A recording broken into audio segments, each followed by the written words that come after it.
Turns out the average NFL career lasts only 2.66 years, and this number still keeps going down. Players have to sacrifice so much if they want to make a name for themselves, so we honestly have a lot of respect for the ones who end up staying in the league longer than the average player. With that being said, let's look at the 10 oldest NFL players who are still playing. First off, at number 10, Nick Folk. Born on the 5th of November, 1984, Nick Folk is a place kicker for the New England Patriots and has been with the team since 2019. The 38-year-old was drafted in 2007, but it seems like his career in the NFL has been all over the place. Folk was picked up by the Dallas Cowboys, where he played until 2009. Then the New York Jets signed him, and he played for them until 2016. After that, he played for the Tampa Bay Buccaneers for a short time, but at the beginning of 2018, he was let go. In 2019, when he wasn't able to get another NFL contract, this player signed with the Arizona Hotshots of the Alliance of American Football. Then again, sadly, the Alliance of American Football stopped running in April of the same year, so Folk was out of work once again. In the end, he was finally signed by the New England Patriots in October 2019. Moving on to, at number 9, Mason Crosby. Mason Crosby has been a Green Bay Packer for a long time, just like Aaron Rodgers, who, by the way, is also on this list, but we'll get to that later. He's only a couple of months older than Nick Folk and has been with the Packers since 2007, and he's the team's place kicker. What we know is that the Packers picked Crosby in the 6th round of the 2007 NFL Draft. In 2011, Crosby was a member of the Packers team that won Super Bowl 45. Before this, though, he went to college at the University of Colorado in Boulder and played football for the Colorado Buffaloes from 2003 to 2006. While he was there, he was named an All-American. Overall, Crosby's time with the Packers has been good so far. He has a field goal percentage of 81.1% and came close to breaking the record in 2017 when he kicked the ball 57 yards. Up next, at number 8, Matt Prater. Born on August 10, 1984, Matt Prater is the Arizona Cardinals place kicker, but he was on many teams before also because he's been in the NFL for over 16 years. In 2006, Prater started his career when the Detroit Lions signed him as an undrafted free agent. After playing for a bit in the preseason, Prater was let go and spent the rest of the season as a free agent. In 2007, he went from the Miami Dolphins to the Atlanta Falcons, then back to the Dolphins, and then he signed with the Denver Broncos. And so for the next 7 years, Prater played for the Broncos. After that, when he left the Broncos, Prater signed with the Lions once more. He finally got to play with the team this time, and he stayed with them until 2020. He signed a 2-year deal with the Arizona Cardinals in March 2021. Coming up at number 7, Clark Harris, July 10, 1984. Born on the 10th of July, 1984, Harris is a long snapper for the Cincinnati Bengals as of right now. After short stints with the Detroit Lions and Houston Texans, Harris joined the Cincinnati Bengals in 2009. So what we know is that, in college, he played both tight end and defensive end. After that, he went on to play football at Rutgers, where he didn't always do as well as he did in high school. The Green Bay Packers picked Harris with the 243rd overall pick in the 7th round of the 2007 NFL Draft. He was let go by the Packers in September,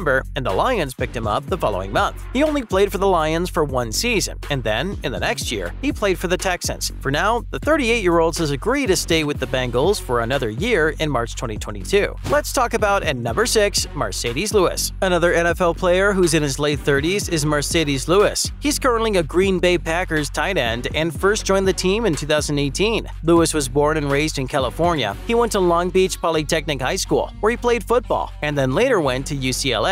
From 2002 to 2005, he ended up playing football for the UCLA Bruins. Lewis was taken by the Jacksonville Jaguars with the 28th pick in the first round of the NFL Draft, and he stayed with them all the way through 2017. In March 2018, the Jaguars let Lewis go, and just a few months later, the Packers picked him up. The Packers re-signed Lewis for another 2 years in March 2021. Up next, at number 5, Aaron Rodgers. Aaron Rodgers right now is the second oldest quarterback in the NFL after Tom Brady. Many people think Rodgers is one of the best quarterbacks in NFL history, even though he's only won 1 Super Bowl. Ever since Rodgers played for the Green Bay Packers when he started his professional career in 2005, his name has literally become attached to the team. Even though the Packers have always been a strong and popular team, the 39-year-old has helped them stay that way throughout his career. Rodgers was Brett Favre's backup quarterback for the first 3 years of his career. After Favre left the team for the first time, he became the starting quarterback. This player holds many records, like the best touchdown-to-interception ratio in NFL history, the lowest career interception percentage, and also the highest single-season passer rating. Not to mention, at number 4, Robbie Gould. Robbie Gould is a 40-year-old place kicker for the San Francisco 49ers. After a decade with the Chicago Bears, Gould played for a short time with the New York Giants before joining the San Francisco 49ers. Over time, he became the Bears' all-time leading scorer while he was with the team. His NFL career began when the New England Patriots signed him during the preseason after he went undrafted. He also briefly played for the Baltimore Ravens, but a few weeks later, he was let go. At first, it didn't look like Gould would play, but after their starting kicker, Doug Bryan, got hurt in Week 3, the Bears signed him in October 2005. Next up, at number 3, Andy Lee. Born on August 11, 1982, Andy Lee is a punter for the Arizona Cardinals and has been in the NFL for almost 18 years. Lee, like all the other players on this list, played more than one sport in high school. Besides football, he was also pretty passionate about baseball and basketball. For college, Lee went to the University of Pittsburgh and was the starting punter for the team for 3 years. In his last year of college, he was one of the semifinalists for the Ray Guy Award, which, if you don't know, goes to the best punter in college football. Lee was picked by the San Francisco 49ers in the 6th round of the 2004 NFL Draft, and this was after he got a good college football career. He played for the 49ers for 10 years before joining the Cleveland Browns and then the Carolina Panthers. Followed by, at number 2, Jason Peters. Jason Peters is a 41-year-old right tackle for the Chicago Bears right now. Before this, though, he used to play for the Philadelphia Eagles and spent most of his career there. Peters was also one of those high school stars who was good at both football and basketball. He then went on to play football for the University of Arkansas. Sports Illustrated thought he'd been taken early in the 4th round in 2004, but turns out he wasn't picked. But the Buffalo Bills signed Peters that same year, and he stayed with the Bills until 2008. His time with the Eagles ended when he got hurt during the 2020 season. He then signed with the Bears on August 16, 2021, even though it seemed like he was probably going to retire. Finally, at number 1, Tom Brady. Tom Brady is 45 years old and is the oldest player still playing in the NFL. That also makes him the oldest quarterback ever. Before 2020, Brady had been with the New England Patriots for almost his whole career. In 2000, the Patriots took him in the draft to be their backup quarterback, and then literally in the next season, he was made the starting quarterback, and he's kept that job ever since. But after the 2019 NFL season, Brady said in early 2020 that he would not resign with the New England Patriots. This meant that his 20-year run with the team was over. A few days later, Tom signed a 2-year deal with the Tampa Bay Buccaneers, a team that's known for losing. He led the Buccaneers to a Super Bowl win over the Kansas City Chiefs, and this one showed he is one of the best quarterbacks in NFL history. For now, we've heard that Brady will be back with the Buccaneers in 2022. And on that note, that's a wrap for this video. What do you think is the best among these oldest NFL players? Let us know in the comments below. Make sure to give this video a thumbs up and subscribe to our channel for more videos like this. See you in the next one.